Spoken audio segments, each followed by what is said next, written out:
For a style named quiet luxury, it is making a lot of noise on social media these days. Honestly, the name of the style is an invitation for me to make bad puns. I accept. If you have been following any fashion influencers on Instagram or TikTok, or you just follow fashion news, you would have heard of the term quiet luxury. That is made popular by Gwyneth Paltrow's courtroom outfits, as well as Sophia Richie's wedding, and HBO Succession's last season. Before we get into everything, let's differentiate for a second what I mean by true quiet luxury and aesthetic quiet luxury. Although they both look quite similar from afar, minimal aesthetic, clean lines, understated elegance, true quiet luxury is quality, timelessness, and craftsmanship. Aesthetic quiet luxury is when these things are missing. Quick disclaimer, although if given the choice, I would choose to invest more in true quiet luxury than in just the aesthetic itself, I don't have a problem with the aesthetic. I understand for some people it's like mermaid core. It's a style to play dress up in and emulate a character in.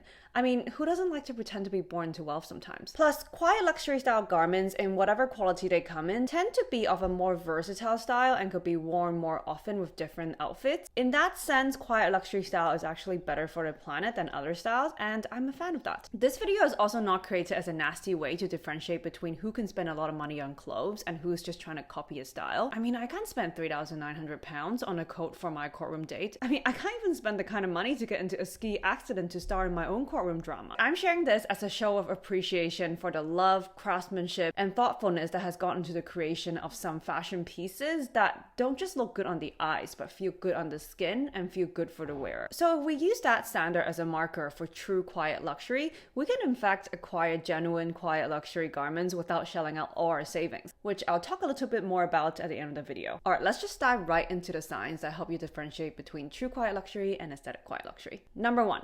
Open up a garment, look at the lining. In one of my first ever classes in my fashion design degree, my professor said, if you want to evaluate the quality of a garment, look on the inside. Open up a jacket or flip a skirt inside out and basically look to parts where the outsider can't see. Here, you would see the lining. This applies to more lined garments such as jackets, coats, blazers, certain dresses, and pants. A lot of times when brands want to save money or cut costs and only want to provide you a quiet luxury experience on the outside and not on the inside, they would save money on the inside of the garment. This means that cheaper, lower quality linings are used, such as polyester and acetate, over ones such as silk or cotton. Usually, these synthetic linings are less breathable, so you would feel less comfortable and probably gather even some sweat as you wear it throughout the day. And they also usually have a cheap, shiny, crunchy look. Also, another telltale sign of quality is how the lining hangs within the garment itself. So if it's hanged loosely, like it doesn't really belong there and it's not fitted properly, it's very different to a well-made garment where the lining is sitting properly and fitted properly. You can tell a difference between the linings of these two blazers. This one here feels like it's loosely hanging and it's not properly measured and fitted, but the quality lining is properly pressed and lines up really well with the garment. It just looks like it's crafted properly. A third way to evaluate the quality of a lining is to see if they're using different types of lining for different parts of the garment. So for this particular blazer, you can see that the lining on the sleeve of the blazer is different to the lining on the body of the blazer. And this is because the lining used for the sleeve is better suited for the sleeve and vice versa for the body. This is on another level of consideration for the wearer, and not having this factor doesn't mean it's not true quiet luxury, but having it definitely means that the designer of the garment is really considering the user experience of the wearer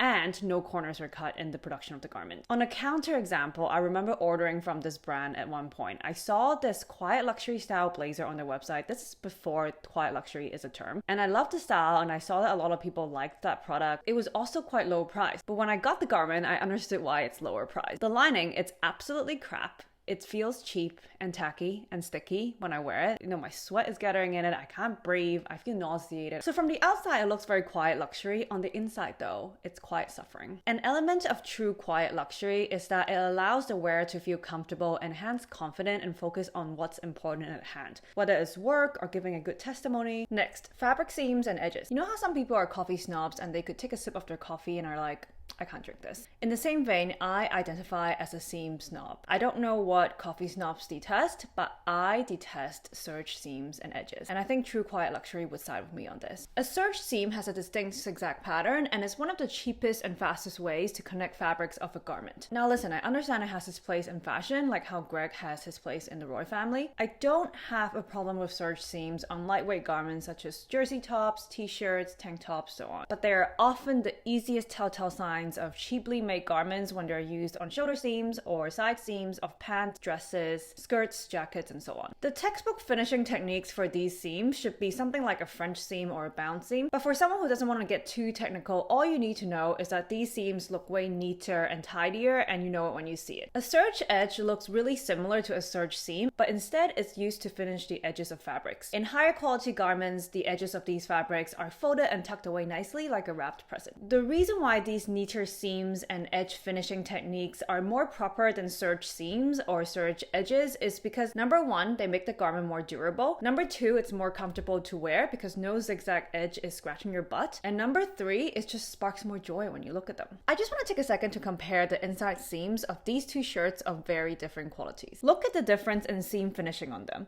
These seams are a disgrace and they need to be dismissed. I think by now you can see a pattern. True quiet luxury is not just about an aesthetic, it's about what's inside. And isn't that true of most genuine things? You don't judge a book by its cover, although I do like a good book cover design. And you don't judge how good a cake is by just looking at it, although I also like good looking cakes. You have to dig deeper to know if something is genuine or authentic or just real. Next, fabrics. I touched a little bit on this when I talked about lining, but fabric is a huge telltale sign of whether something is true quiet luxury or just aesthetic quiet luxury. And it goes deeper than whether just something is polyester or not. So let's get into that for a second. Natural versus synthetic fibers. There's a general understanding by everyone that luxury quality garments are made out of natural fabrics such as wool, silk, cotton, linen, and their cheaper counterparts are made out of plastic synthetics such as polyester, nylon, and so on. That is, I want to say, 85% true, and the 15% is a bit more gray area. In the 85% of the case, high quality or luxury garment makers use natural fabrics because it feels better on the wearer's skin, it has a more luxurious hand feel, it's more breathable, plus it ages better. So if you have ever had a faux leather bag or pants made out of plastic, after a few years they kind of peel and disintegrate and there's no way of repairing them. So whether a garment is made out of natural materials or synthetic materials is definitely one of the telltale signs of how true quiet luxury a garment is. But that's not the full story. A lot of luxury or quality brands actually use polyester and synthetics in their garment collections. The lazy thing to say would be just to write them off as saving costs. While that could be one reason, polyester as an example allows designers and creatives to achieve certain artistic effects that can't be achieved using natural fibers, such as creating permanent pleats, laser cut decorative patterns, or anti-wrinkle. A classic example would be Issey Miyake's pleated garments, most of which are made of polyester. Issey Miyake definitely as a brand falls into the luxury category. Their craft and their finishing and their attention to detail is amazing, but a lot of their products are made partially or fully from synthetics to achieve a certain artistic effect. Keep in mind that polyester, like many other fabrics, come in a variety of grades and quality. So the polyester you see on a fast fashion label is probably different than the polyester you see on Issey Miyake's garments. Another reason why a designer would choose to use synthetic or plastic fibers would be because they have a strong point of view on animal cruelty and they would want to find an alternative to using animal products, such as leather. Two examples of designer brands that fall into this category I could think of include Stella McCartney and Nanushka. Now, we can get into a long discussion about whether the use of synthetic fibers in these collections are ultimately better for animals in the long run, and why don't they just avoid anything that looks like leather and fur in the first place. My point is that designers who have a high standard of quality could still choose to use synthetic fibers in their collections for reasons that have nothing to do with cost savings. But let's avoid things from getting too detailed. Generally speaking, when it comes to evaluating fabrics to see if they are true quiet luxury or aesthetic quiet luxury, it comes down to a combination of their natural fiber proportion, the quality of the raw materials, the context of the brand's value, the use case of the material, and most importantly, how comfortable you feel wearing them in the scenarios they're meant to be worn in. Some of this you could feel with your hands, some of this you need to look at the garment label, and some of this you just need to wear the garment for an hour or two to know. I wish I could give you a simple answer on like this fabric is true quiet luxury and this isn't, but fabric quality evaluation is a bit like